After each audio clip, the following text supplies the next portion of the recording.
आप सबको जल्दी आने वाला मसीह यीशु के नाम से जय मसीह की। फिर से इस सुबह के समय पर आप तक पहुंचने के लिए प्रभु ने मेरे जीवन में दिया हुआ इस खूबसूरत समय के लिए मैं प्रभु का धन्यवाद करता हूं। पिछले दिनों में खुदा ने हम सबको सुरक्षित रखा है। जो प्रभु में चले गए हैं वो अच्छे जगह पर चले गए हैं। हमें दुआ करने की ज़रूरत है अपने लिए, अपने परिवार के लिए और हमारे देश के लिए हमें दुआ करने की ज़रूरत है। और याद रखिए, इन आखिरी दिनों में हम मसीह लोगों को अपनी आत्मिकता ज़रूर बनाकर रखना है। बाइबल पढ़िए, प्रार्थना करिए और पवित्र जीवन बिताइए। इन आखिरी दिनों में याद रखने के लिए 4 बातें मैं आपको बताना चाहता हूं। मैं ये लगातार बताते आया हूं कि ये आखिरी दिनों में हम जी रहे हैं।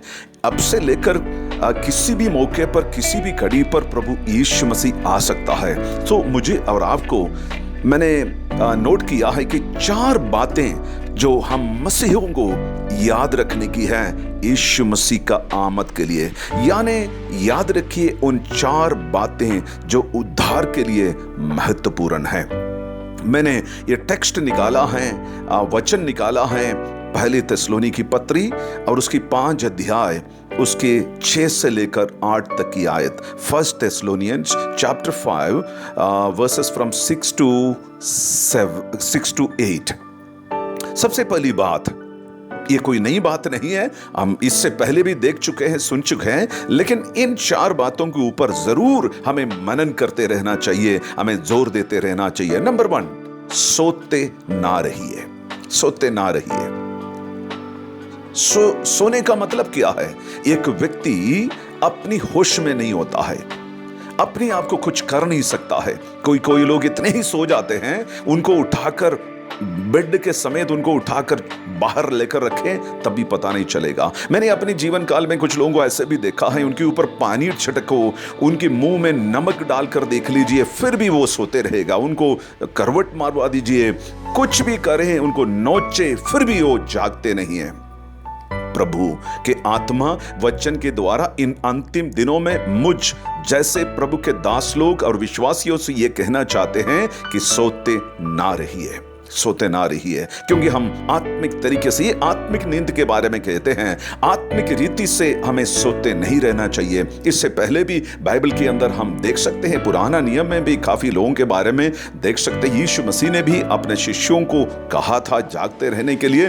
पहला थिस्सलुनी 5 अध्याय उसका 6 और 7 में हम ये पाते हैं। मत्ती रचित सुसमाचार 26 अध्याय उसका 45 में हम यीशु मसीह अपने शिष्यों को कहते हुए ये हम देखते हैं। और 10 कन्याओं के बारे में हमें मालूम है जो सो गए थे, जो जाग रहे थे। इफिसियों की पत्री 5 अध्याय उसका 14 में हम देखते हैं। और पहला थिस्सलुनी 5 अध्याय उसका 6 से लेकर 8 तक की भागों में पूरे विवरण के साथ आप देखते हैं। सो सबसे पहले मुझे और आपको याद रखने का है, आत्मिक तरीके से सो नहीं जाना है, सो मत जाना है हमें। नंबर 2, मुझे और आपको याद रखने की बात यह है, सोना नहीं चाहिए, बल्कि क्या करना है? जागते रहना चाहिए। आयत नंबर 6 पहला थिस्सलुनी 5 अध्याय उसकी 6ठी आयत के अंदर हम देखते हैं। इससे पहले यीशु मसीह ने साफ तौर पर मत्ती रचित सुसमाचार 24 अध्याय उसका 42 से लेकर 51 आयत तक ये कहा है कि जागते रहो, जागते रहो। ये यीशु मसीह ने शिष्यों को, पतरस, यूहन्ना और याकूब को और अन्य शिष्यों को भी कहा है, जागते रहो और दुआ करते रहो, जागते रहो और दुआ करते रहें। इन आखिरी दिनों में हम मसीह लोगों को, कलीसिया के प्रभु के दास लोगों से मैं विनती करके बताने के लिए चाहता हूं, दुआ करने वाले कलीसिया विश्वासी लोगों, हम सोते ना रहें बल्कि जागते रहें, जागते रहें। और तीसरी बात, सावधान रहिए, सावधान रहिए, बी अलर्ट।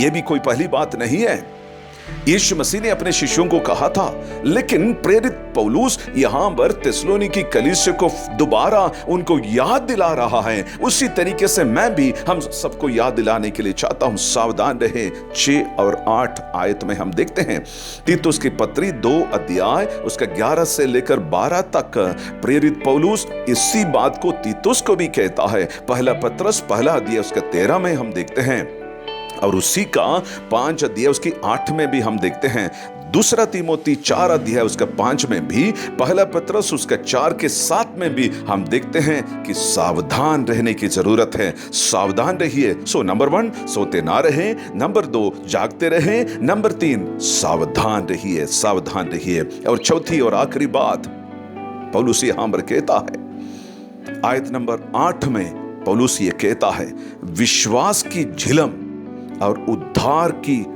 टोप पहने रहिए। सोते ना रहिए, जागते रहिए, सावधान रहें। और फिर क्या करना है? विश्वास की झिलम और उद्धार का टोप हमेशा पहन कर रखिए। यीशु मसीह ने यह कहा, जब मनुष्य पुत्र इस दुनिया में फिर से आएगा, क्या विश्वास मिलेगा? पौलुस कहता है, परख कर देखो कि तुम विश्वास में हो कि नहीं। आयत नंबर 8 में हम देखते हैं, इफिसियों की पत्री 6 अध्याय उसका 10 से लेकर 18 तक की आयत में हम देखते हैं इन बातों को क्या क्या एक मसीही को पहन कर रखना चाहिए है। पहला तीमोती 6 अध्याय उसका 12 में भी देखते हैं, पहला कुरिन्थी 9 अध्याय उसका 24 से लेकर 27 आयत तक हम देखते हैं। हमें इसकी जरूरत है, बार बार हमें इसकी जरूरत है, याद दिलाने की जरूरत है। सोते ना रहिए, जागते रहिए, सावधान रहिए, विश्वास की झिलम और उद्धार की टोप पहनकर रहिए। देखिए प्रेरित पौलुस 8वीं आयत के अंदर क्या कहते हैं, पर हम जो दिन के हैं विश्वास और प्रेम की झिलम पहनकर और उद्धार की आशा का टोप पहनकर सावधान रहिए। मसीह लोगों, मैं हम सबको यह याद दिलाने के लिए चाहता हूं, हमें सोते नहीं रहना है, जागते रहना है, सावधान रहना है, विश्वास की झिलम और उद्धार की टोप पहनकर रखना है। अन्यथा हमें पता नहीं चलेगा, मनुष्य का पुत्र दोबारा आएंगे और चले भी जाएंगे, अपनी कलीसिया को लेकर हम रह जाएंगे। सोते ना रहिए, जागते रहिए, सावधान रहिए, विश्वास की झिलम और उद्धार की टोप को पहने रखिए। प्रार्थना करिए। पिता परमेश्वर, पुत्र यीशु के नाम से हम आपके चरणों में आते हैं, इन वचनों के लिए धन्यवाद करते हैं। जागते रहने के लिए, सोते ना रहने के लिए, सावधान रहने के लिए, विश्वास की झिलम और उद्धार की टोप पहने रहने के लिए मदद करें, तैयार करें परमेश्वर। प्रार्थना सुनने के लिए धन्यवाद, मसीह यीशु के नाम से मांगते हैं, आमीन। God bless you all.